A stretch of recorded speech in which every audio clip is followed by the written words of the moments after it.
नमस्कार दोस्तों, आपका फिर से स्वागत है हमारे नए एपिसोड में नए श्लोकों के उच्चारण के साथ। और ज्ञान की बातें तो हर बार करते हैं और जो हम बातें करते हैं गीता सार में वो सारी ज्ञान की बातें हैं। तो आज हमारा जो एपिसोड है वो अध्याय नंबर 11 का आखिरी एपिसोड है।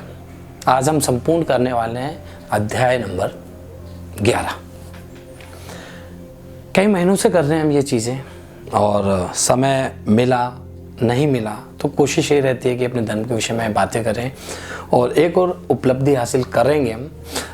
तो श्री कृष्ण ने बहुत सारी चीज़ें बताई हैं इस एपिसोड में और जो इस अध्याय में बातें हुई हैं। बहुत जगह श्री कृष्ण ने अपना रूप इस तरह दिखाया कि कृष्ण अर्जुन डरे भी हैं, अर्जुन भयभीत भी हुए हैं और डाउट भी हुआ उन्हें कि ये सब चीज़ें हो क्या रही हैं। भगवान तो अपना बुरा रूप भी दिखा रहे हैं, अच्छा रूप भी दिखा रहे हैं। तो अब भगवान का अच्छा रूप तो हर कोई देखना चाहता है। जहाँ भगवान ने थोड़ा सा भयभीत कर डरावना रूप दिखाया, वहाँ भक्त हम हुए, अर्जुन हुए, कोई भी हुआ मनुष्य, वो भयभीत हो गए। तो चीज़ें यही हैं कि आप जब अच्छी साइड देख रहे हो उसकी बुरी साइड भी भगवान दिखा रहे हैं कि अच्छा भी मैं हूँ और बुरा भी मैं हूँ। ऐसा थोड़ी है कि अच्छी अच्छी चीज़ें आपको मिलती रहेंगी, आप बुराई की साइड देखो मत। अच्छाई की कदर जब भी होगी जब आप बुराई देखोगे। जब आपको पता ही नहीं बुराई क्या है तो फिर अच्छाई की कदर अच्छाई की वैल्यू कहाँ से पता चलेगी। जीवन में अच्छा ही होता रहे, बुरा देखो ही मत। तो भगवान कोशिश कर रहे हैं, भगवान जो करते हैं कि बेटा मेरा ये अच्छा रूप है और ये भयानक रूप है। अगर गड़बड़ी करी चीज़ों में तो यही मिलेगा, यही चीज़ें उन्हीं दांतों से चबाऊंगा मैं।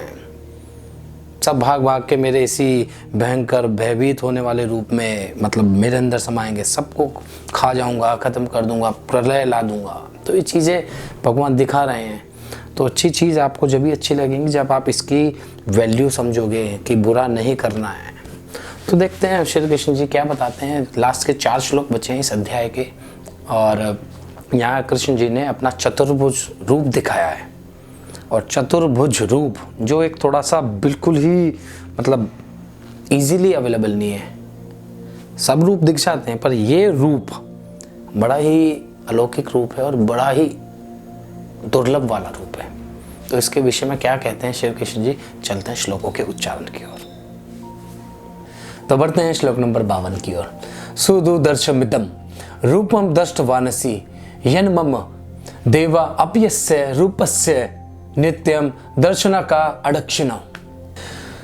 तो भगवान श्री कृष्ण क्या बोलते हैं अर्जुन से, मेरा जो ये चतुर्भुज रूप तुमने देखा है ये बड़ा ही सुदृश्य है। बहुत ही मुश्किल से इसके दर्शन होते हैं, बहुत ही दुर्लभ है। देवता भी सदा इस रूप के दर्शन की अभिलाषा करते रहते हैं, आकांक्षा करते रहते हैं। जो ये चतुर्भुज रूप है उसके बारे में कृष्ण जी कहते हैं। तो इसी के कंटिन्यूशन में बढ़ते हैं श्लोक नंबर 53 की ओर। न हम वेदर न तपसा न दाने न चे अज्ञया शक्य एवं विधो द्रष्टुम दृष्टवानसी माम यथा। कहते हैं कि जिस प्रकार अर्जुन को कहते हैं जिस प्रकार तुमने मेरा ये रूप देखा है इस प्रकार का चतुर्भुज रूप, इस प्रकार का चतुर्भुज रूप ना तो वेदों से मिल सकता है, ना ही किसी भी तप से मिल सकता है, ना दान से मिल सकता है और ना ही यज्ञ से देखा जा सकता है। इस तरह का रूप किसी भी चीज़ से नहीं देखा जा सकता। यहाँ थोड़ा कंफ्यूज मत होइएगा कि ये जो चतुर्भुज रूप है ना थोड़ा सा बहुत ही दुर्लभ है। नॉर्मल कृष्ण अपना या भगवान अपना रूप दिखा देते हैं वो यज्ञ से, तप से, दान से या किसी भी ऐसी जो चीज़ भगवान के प्रति हम करते हैं, परंतु ये चतुर्भुज रूप किसी भी चीज़ों से नहीं देखा जा सकता। ये कैसे देखा जा सकता है इसके लिए बढ़ते हैं श्लोक नंबर 54 की ओर। भक्त त्या त्वनन्या शक्य अहम वे वंदितो अर्जुन ज्ञातुम दृष्टुम च तत्वेन प्रविष्टु च परंतप।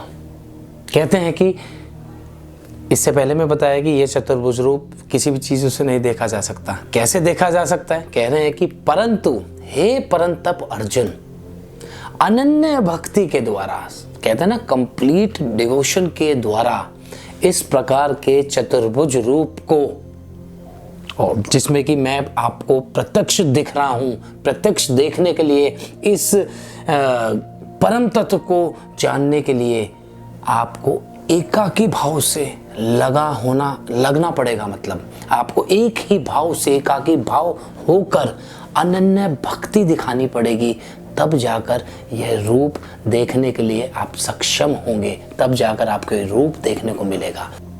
तो बढ़ते हैं श्लोक नंबर 55 की ओर। मत कर्म कृन मत परमो मत भक्त स अंग वर्जित निर्वर सर्वभूतेषु य स मामेति पांडव। पांडव वही अर्जुन को कह रहे हैं, संबोधित कर रहे हैं। कहते हैं कि हे अर्जुन, जो पुरुष मेरे लिए ही संपूर्ण कार्य कर्मों को, कर्तव्य कर्मों को करता है या करने वाला है, और जो मेरे परायण है, मेरे परायण मतलब मुझ में कंप्लीटली डिवोटेड है, मेरा भक्त है, आसक्ति रहित है, किसी चीज़ से अटैच नहीं है, और संपूर्ण भूत प्राणियों में वैर भाव से रहित है। संपूर्ण जितने भी जीव जंतु हैं, जितने भी प्राणी हैं, किसी से बैर भाव नहीं करता, किसी को छोटा बड़ा नहीं मानता, सबको समान मानता है। वह अनन्य भक्ति युक्त, वो कंप्लीट मतलब एक जिसका कोई छोर नहीं है, इनफाइनाइट भक्ति से मतलब उसका डिवोशन है, इनफाइनाइट डिवोशन है उसका मेरे प्रति, श्री कृष्ण के प्रति। ऐसा पुरुष मुझको ही प्राप्त होता है।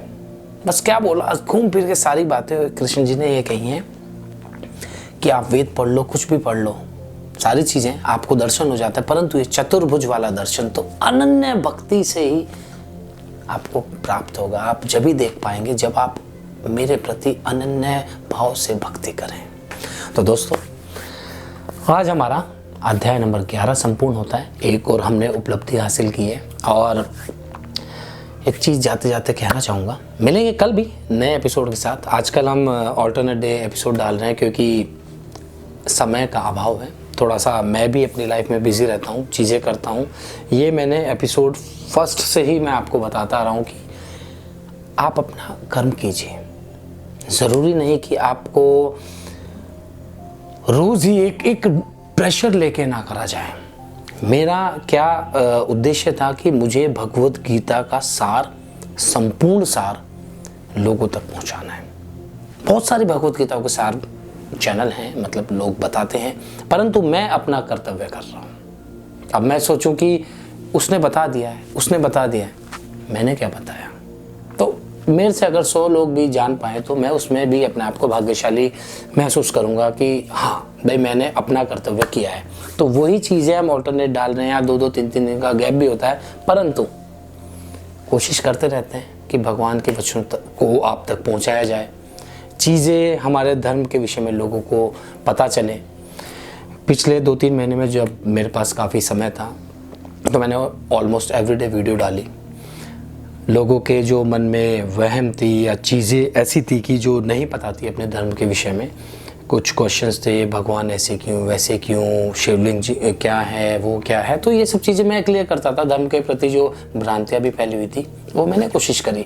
अभी ये है कि मुझे भगवत गीता संपूर्ण करनी, प्रेशर नहीं ले रहा हूँ मैं कि मैं रोज़ आना, नहीं मुझे ज़बरदस्ती समय निकालना है। नहीं मिला मुझे समय, नहीं मैं निकाल पाया, तो भगवान मेरे कान पकड़ के थोड़ी खींचेंगे कि नहीं तूने किया नहीं है।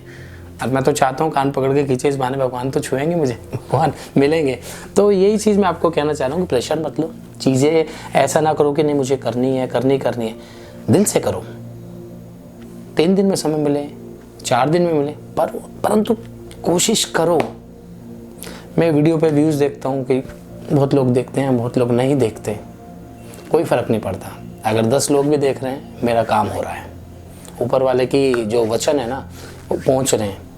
और ये YouTube जब तक है, मेरे ख्याल से तो ये रहने वाला है, कहीं जाने वाला नहीं है। तो मतलब गीता सार बाय लावण्य भारद्वाज, और साथ में जिसमें अक्षित का भी उतना ही योगदान है जितना लावण्य भारद्वाज का योगदान है, तो वो ताउमर रहेगा यहाँ। और हमारे बच्चे होंगे, मतलब बच्चे मेरे तो हैं, जब अक्षित के भी बच्चे होंगे, हमारी जनरेशन आगे जाएगी तो कहेंगे हमारे पेरेंट्स या फादर कुछ करके गए हैं अपने धर्म के लिए।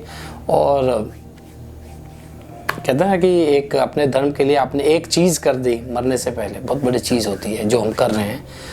काम तो सब करते हैं, बिजनेस मेरा भी है, अक्षित भी आगे चल के कुछ ना कुछ करेगा। ये स्टार्टअप इसने मतलब शुरू तो कर दिया है, तो चीज़ें होंगी इसकी लाइफ में भी।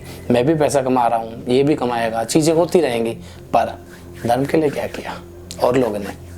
तो बस यही चीज़ कहना चाहूँगा कि अपने धर्म से जुड़े रहिए, लोगों तक पहुँचाइए अपने धर्म के विषय में बातें। तो मिलेंगे अगली वीडियो में, तब तक के लिए इंतज़ार करिएगा और कोशिश करिएगा कि अभी तक जितनी वीडियो हम ला चुके हैं वो लोगों तक पहुंचाने की कोशिश करिएगा।